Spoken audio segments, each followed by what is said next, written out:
университета Южного Мэна, международный координатор Ассоциации «Всемирная история».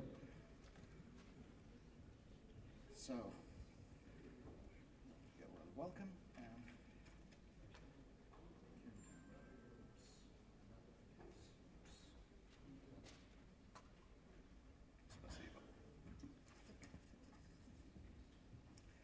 I would like to express my personal appreciation to Dmitry Itskov and all the organizers who brought us together here for this very exciting exchange of ideas over the last few days. Dmitry asked that I attempt to integrate some of the streams of thought that have come together to create this Congress. The first is a blend of Enlightenment humanism and science, which is central to big history as developed in the Western world. The second is derived from the Soviet and Eastern world, where universal history has heavily influenced by cosmism, an emphasis on forecasting future trends. A third lies in modern technological innovation, and the fourth is derived from our need to advance our collective human intelligence in harmony with life systems on planet Earth. Together, we seek a common ground for moving forward in the world and off of it as we venture further into the galaxy. So, I will read this preliminary agenda as it is a written document and not a presentation. Copies of it will be available in Russian and English, and I invite your ideas afterwards, as this is indeed a work in progress. The future is a dimension to which all life aspires. In the rapid change of modern society, technological innovation is especially fast-paced, moving in many cases at exponential speed. The innovation has potential for both good and bad outcomes.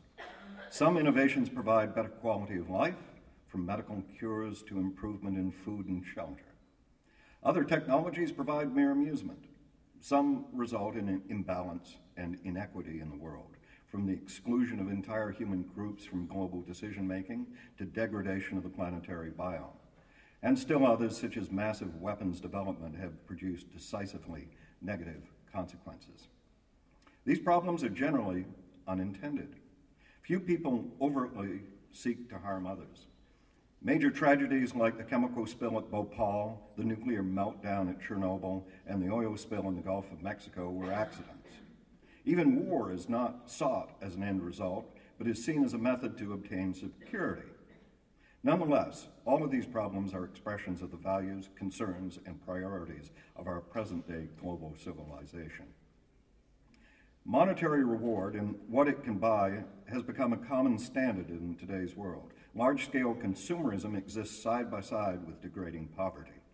Even the poorest segments of society aspire to banal forms of consumption.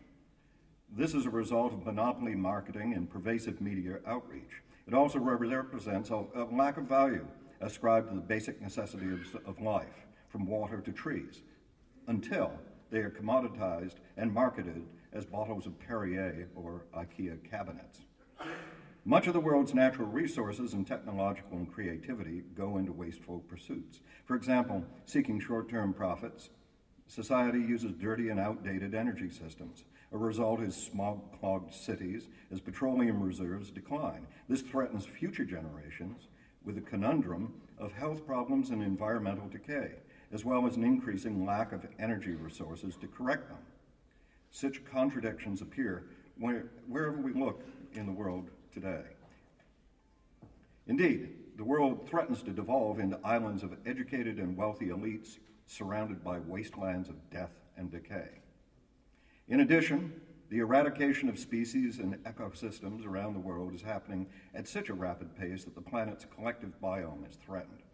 Given the interconnected nature of these crises, the rational management of technological innovation, production, and marketing is at the heart of not only our prosperity, but of our very survival as a species on Earth.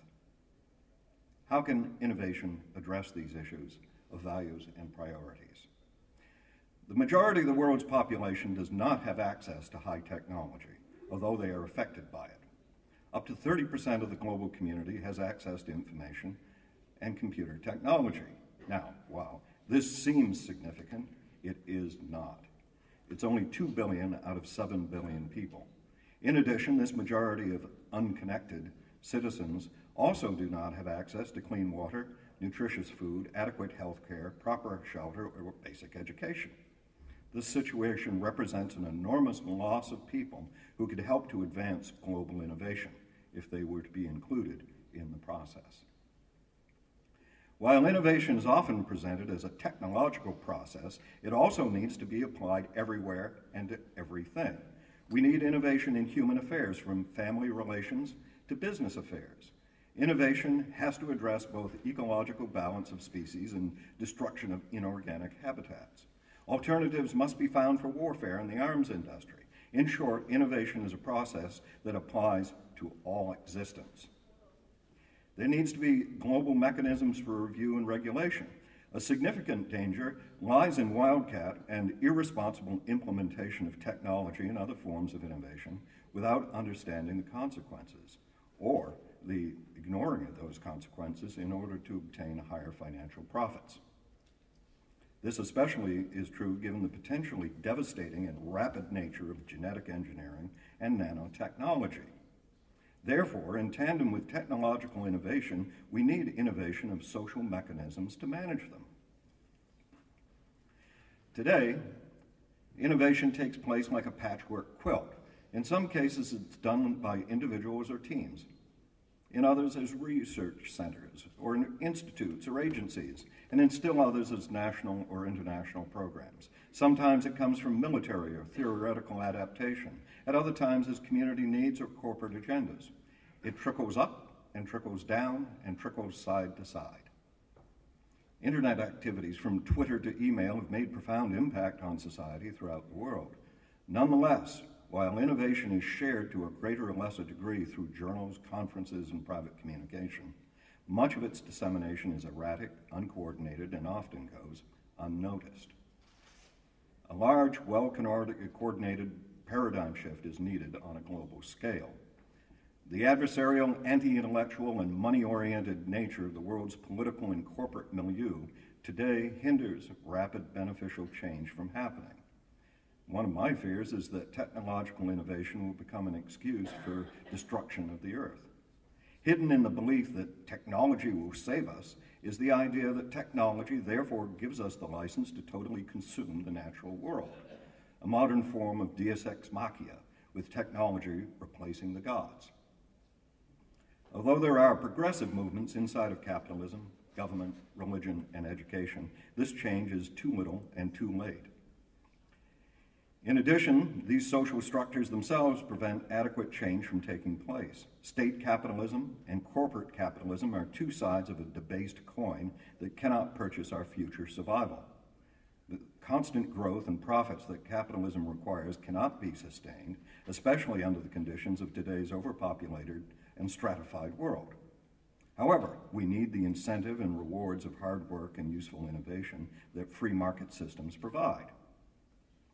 This leaves the only chance for such a paradigm shift in the hands of those who can assemble ideas for renovation and effectively disseminate them on a global scale most quickly and most deeply. It requires global cooperation of scholars and scientists, business and civic leaders, citizens and workers, the poorest outcasts and the wealthiest elites, philosophers and spiritual leaders, community activists, and many others. Therefore, a new partnership is required.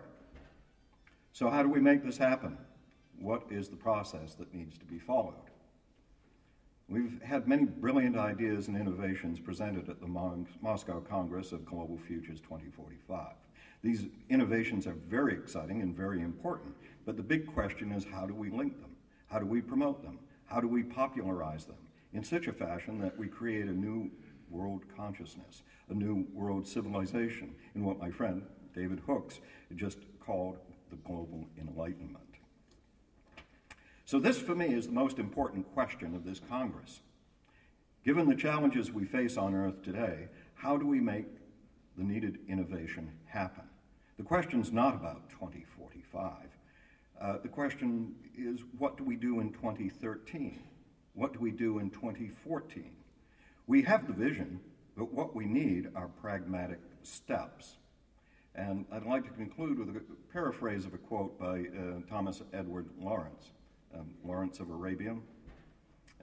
In his 7 Pillars of Wisdom, he said something to the effect of, there are 2 types of people in the world.